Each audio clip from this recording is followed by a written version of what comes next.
LHB के AC coach का circuit diagram के बारे में आपको बताऊंगा। ये power control electro system private limited का ये पैनल है। इसमें इन्होंने सिंगल लाइन डायग्राम पावर और कंट्रोल सर्किट दोनों का बताया है। हाँ, बताया है। इसमें आप देखते हैं कि हमारे पास जो सप्लाई आती है वो कोच के दोनों सिरों से आती है। नेट 1 नेट 2 बोलते हैं, या फीडर 1 फीडर 2 बोलते हैं, फीडर ए फीडर बी बोलते हैं। जिस तरह पावर पैनल होता है उसको नेट 2 बोलते हैं, और उसके अगेंस्ट में जो होता है उसको नेट 1 बोलते हैं। ठीक है ना। तो आपकी सप्लाई आपकी आईवीसी कपलर से आई है। आईवीसी कपलर से आपकी सप्लाई ऊपर आई है, तो आपकी सप्लाई यहाँ जो डीएनडी स्विच है, जो डिस्कनेक्टिंग और अर्थिंग डिवाइस है, इस पे आपकी सप्लाई आ गई है। इसमें 750 वोल्टेज सप्लाई जैसी आती है, तो इसमें 750 वोल्टेज सप्लाई को वहां नीचे इसको अगर हम ऑन करते हैं तो वो सप्लाई हमारी नीचे आती है। नीचे 125 एम्पियर के दोनों फीडर में, फीडर 1 फीडर 2 दोनों फीडर में 125 एम्पियर के एचआरसी फ्यूज लगे होते हैं। उन फ्यूजों के बाद, और न्यूट्रल में कोई फ्यूज नहीं लगा होता है। न्यूट्रल की लिंक सीधी आती है कॉन्टेक्टर में।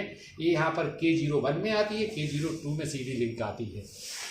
तो वहां से सप्लाई आती है, फ्यूज आते हैं। फ्यूज के बाद जो सप्लाई है वो एमएमआर में जाती है। दोनों एमएमआर लगी होती है।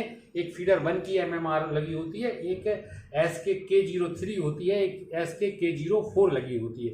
मेजरिंग मॉनिटरिंग रिले, यह रिले फेज सीक्वेंस को चेक करती है, यह रिले फेज मिसिंग को चेक करती है, यह रिले ओवर वोल्टेज को चेक करती है, यह रिले अंडर वोल्टेज को चेक करती है।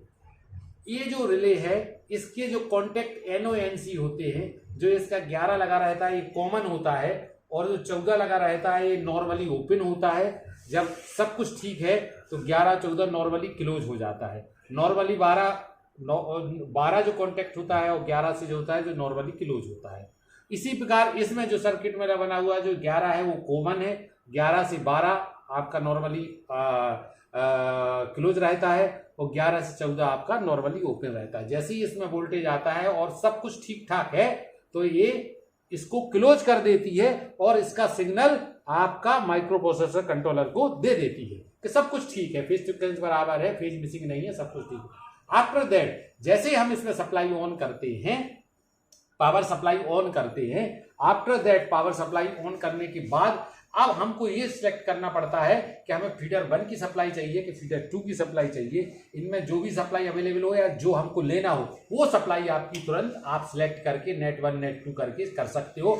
जैसे ही करोगे तो K01 K02 में से सिर्फ एक ही कॉन्टेक्टर लगेगा, और जो एक कॉन्टेक्टर लगेगा दूसरा नहीं लगेगा, क्योंकि इनकी इंटरलॉकिंग इनमें फिक्स है। यहां से आपकी सप्लाई आएगी वो सीधे आपके स्टेप डाउन ट्रांसफार्मर जाएगी, जो ट्रांसफार्मर लगा हुआ है 60 kVA का, उसमें सप्लाई जाएगी। और वो सप्लाई आफ्टर होगी, उसमें 100 एम्पियर के एचआरसी फ्यूज लगे हुए हैं, जो 415 वोल्ट 100 एम्पियर के एचआरसी फ्यूज लगे हुए हैं। अब आपकी वहां से जो सप्लाई जाती है, वहां से वो फाइनल में आपका जो K44 कॉन्टेक्टर होता है, S1 K44 कॉन्टेक्टर जब लगता है तब आपकी सप्लाई आगे बढ़ती है। K44 कॉन्टेक्टर में एक सप्लाई और आती है, वो LMS की सप्लाई आती है, लोकल मैन सप्लाई आती है। वो लोकल मैन सप्लाई 43 कॉन्टेक्टर के थ्रू आती है। 43 कॉन्टेक्टर के थ्रू सप्लाई आती है। यदि आपका 43 कॉन्टेक्टर ऑन है तो आपका ये जो कॉन्टेक्टर है ना 44 कॉन्टेक्टर नहीं लगेगा, ये एक दूसरे में इंटरलॉकिंग है इनकी।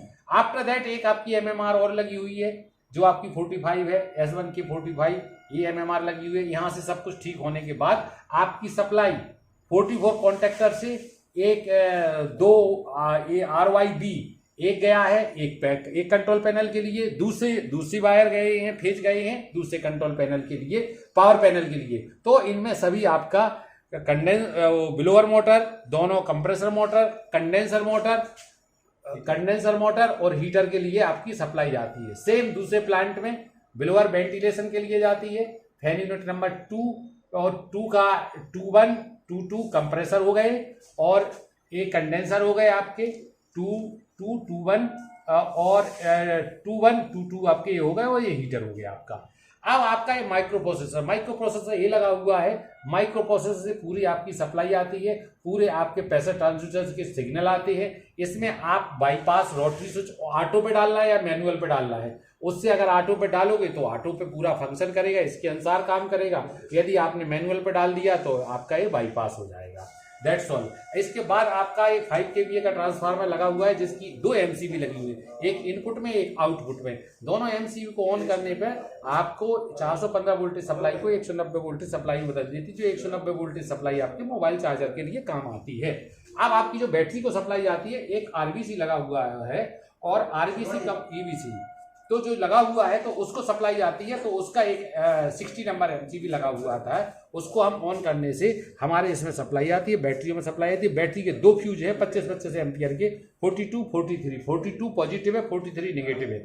अगर कोई सप्लाई में हमारा कोच कोई फेल हो जाता है, डार्क कोच आता है, तो उसका जे RBC फेल हो जाता है। इस वजह से हमारा कोच डार्क हो जाता है। तब हम क्या करते हैं, इन फ्यूजों पर हम दूसरे कोच की कंट्रोल सप्लाई दे देते हैं। वो कपल सप्लाई देने से हमारा सब प्लांट वगैरह सब काम करने लगता है, जो हमारे फेल्यूर आ रही है अभी है। और ये हमारी एंटी स्किड डिवाइस लगी होती है। यहाँ से हम सभी DC टू DC कन्वर्टर वाले 24 वोल्टेज वाले इंडिकेशन वगैरह के लिए, ट्रांसड्यूसर के लिए सप्लाई ये गई हुई है 24 वोल्टेज की। एक जे लगा हुआ है DC टू DC कन्वर्टर, एक ये लगा हुआ है, तो हमारे ये गई हुई है। अब हमारे ये सप्लाई जो है ना हमारी लाइटों के लिए गई है, रीडिंग लाइट के लिए है, स्पेयर है, CCTV के लिए, ऑटोमेटिक लाइटिंग के लिए है, इसके लिए है और सभी के लिए। ये हमारा एक वो है इंसुलेशन मॉनिटरिंग के लिए। आज 2 से